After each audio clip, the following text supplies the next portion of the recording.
안녕하세요. 족부정형외과 전문의 김지범이 들려드리는 바르건한 톡톡 시간입니다. 네, 오늘의 주제는요. 다친 후 발생한 두껍고 휘어진 발톱의 수술적 치료에 대해서 말씀드리려고 합니다. 오늘의 주제는 휘어진 발톱인데요. 이걸 핀서 네일이라고 합니다. 핀서 발톱이라고도 하고요. 일반적인 내향성 발톱하고는 달라요. 그래서 이게 일단 무엇인지에 대해서 말씀을 드릴게요.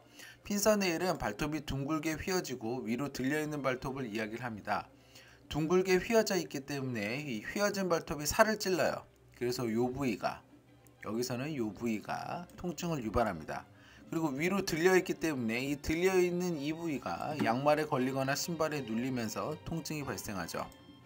발톱이 전체적으로 휘어져 있고 아래쪽에 이렇게 도톰하게 올라온 살도 교정을 해줘야 되기 때문에 수술적인 치료가 일반적인 내향성 발톱보다는 훨씬 힘듭니다. 이 도톰한 살은 왜 교정을 해줘야 되냐고요? 이 살을 남겨놓으면 발톱은 펴주게 된다고 하더라도 뒤에 자라나오는 발톱이 다시 이 살의 모양대로 휘어지기 때문에 재발을 막기 위해서는 이거를 꼭 평평하게 펴줘야 됩니다. 그래서 이런 여러가지 작업들이 더 추가가 되기 때문에 일반적인 내향성 발톱보다는 훨씬 더 치료가 어렵습니다. 그래서 오늘의 주제는 다친 후에 발생한 두껍고 휘어진 엄지발톱 환자죠. 발톱 모양은 어땠고 증상은 어떠했는지 말씀드릴게요. 죄송합니다. 그래서 환자의 상태는 다친 후에 발톱의 변형이 발생한 게 문제였고요. 그래서 엑스레이 사진을 보면 뼈가 이렇게 문드러져 있는 것이 보이죠. 그래서 아마 다쳤을 때 뼈에 골절도 있었을 것 같고요. 이렇게 뼈에 골절이 있었을 정도로 심하게 다쳤으니 당연히 발톱의 뿌리도 같이 다치면서 발톱의 변형이 온 거죠. 어떻게 변형이 왔는지를 봤더니 발톱 앞이 일단 이렇게 다 갈라져 있는 게 보이죠. 발톱이 굉장히 두꺼워져 있다는 것을 뜻하고요. 발톱이 휘어지면서 위로 들려 있는 것이 확인이 됩니다. 그러니까 이렇게 휘어진 부분 때문에 이 휘어진 부분이 발가락에 살을 눌리면서 아픈 부위가 있고요. 그리고 휘어져 있으면서 위로 들려 있으니까 이 들려 있는 부분이 신발에 걸리면서 아픈 부위가 생기죠. 그래서 환자분이 실제로 저한테 오셨을 때에는 위로 들려 있기 때문에 이 부위가 계속 신발에 걸려서 통증이 생긴다고 호소하시면서 슬리퍼를 신고 오셨었어요. 그래서 수술적인 치료를 하자라고 말씀을 드렸죠. 그래서 두꺼워진 발톱이어서 통증이 더 심한 상태였고요. 수술은 휘어진 발톱을 교정을 하면서 집안을 평평하게 해야 되는데, 밑에 집안이라는 건 요 밑에 볼록 올라온 살을 이야기를 하는 겁니다. 그래서 이걸 평평하게 해주는 작업을 해야 되는데, 뼈에 지금 변형도 같이 와 있거든요. 그래서 이 뼈도 깎아줘야 된다라고 말씀을 드렸어요. 아니, 발톱을 수술해야 되는데 뼈도 건드려야 된다니 환자분이 이제 굉장히 당황하셨는데요.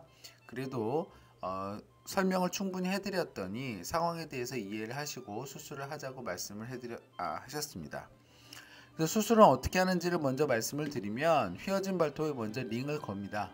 그래서 이 링이라는 건 교정기구고 휘어진 발톱을 펴주는 기구예요. 그 다음에 집안을 평평하게 하는 작업을 하는데, 먼저 살이 올라와 있으니까 살의 일부를 제거를 하고, 뼈도 올라와 있으니 올라온 뼈를 이러한 기구를 이용을 해서 제거를 합니다.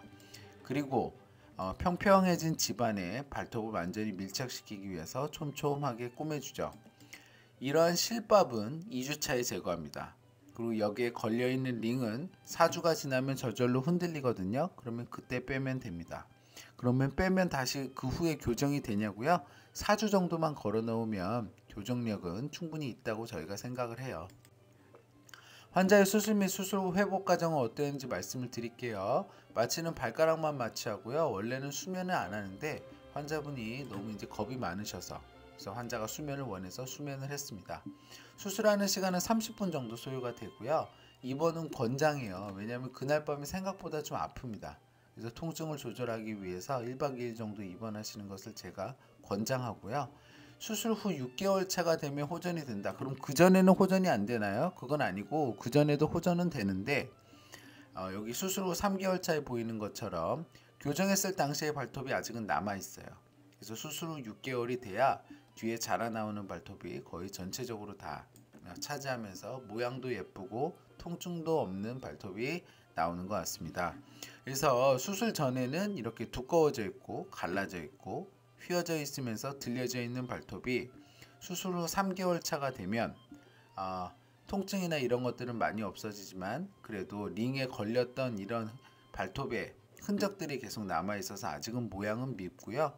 수술 후 6개월 차가 되면 뒤쪽에서 자라나오는 발톱이 이제 기존에 앞에 수술 받았던 발톱을 다 밀고 나오면서 새롭게 모양이 형성이 되는 거죠.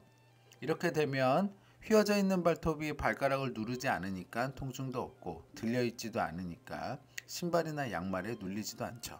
그래서 환자분은 6개월 차에 오셨을 때에는 위가 덮인 신발을 신고 오셨어요. 자, 정리해 보겠습니다. 핀서네일은 휘어진 발톱을 이야기를 하고요. 이 휘어진 발톱이 살을 눌러서 통증이 생기고 또 발톱이 들리는 것 때문에 신발이나 양말에 걸려서 통증이 생기는 것이 문제입니다.